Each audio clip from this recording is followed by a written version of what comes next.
Hello, and welcome back to the video series, New Mindsets for Game-Changing Results in Project Management.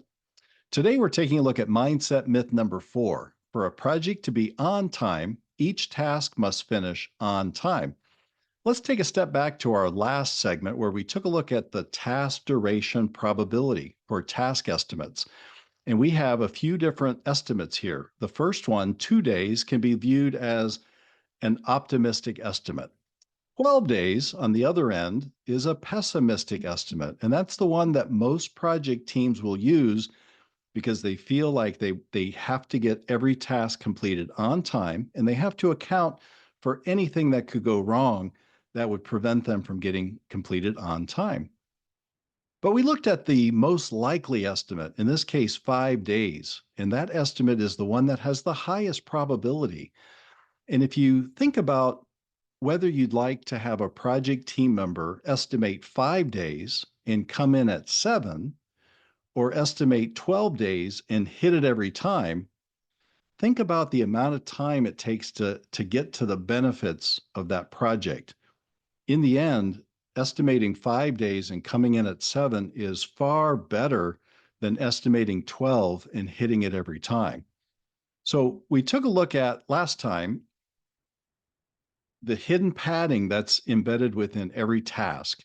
And we talked about removing that hidden contingency, that hidden padding that usually goes wasted. It's not visible and it's not manageable. So we end up with a much shorter project duration. In this case, we have a project duration that's half the amount of time that the originally scheduled project was. But we don't end there. We need to account for things that could go wrong. Murphy might strike. And we use what's referred to as a project buffer. And the project buffer acts as a shock absorber, protecting what's really important to us. The on-time performance of the project is what's really important to us, not any individual task itself. Remember, it's better to estimate 5 days and come in at 7 than to estimate 12 days on a task and hit it every time.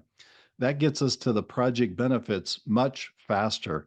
And by using a project buffer, we have contingency that is visible and manageable, and we can cut as much as 25% or more from the project duration. That just makes for happier clients and better on-time performance, which boosts our reputation for even more project work.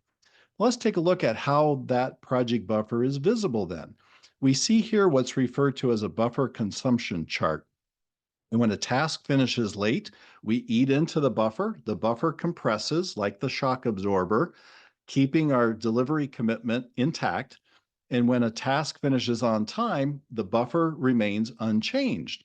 And when a task completes early, we can actually recapture some of that buffer for use on future tasks within that project. But at all times, the buffer or the contingency remains visible and manageable for all involved on the project.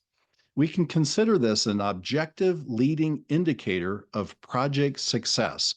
And by doing so, we can drive our on-time performance on projects from industry average of 35% to 95% plus. I hope you've enjoyed this video. If so, please like, comment, and follow. And Future State Engineering offers training and project work for organizations looking to improve their performance and looking to eliminate some undesirable effects such as late projects. So please reach out to us. Thank you.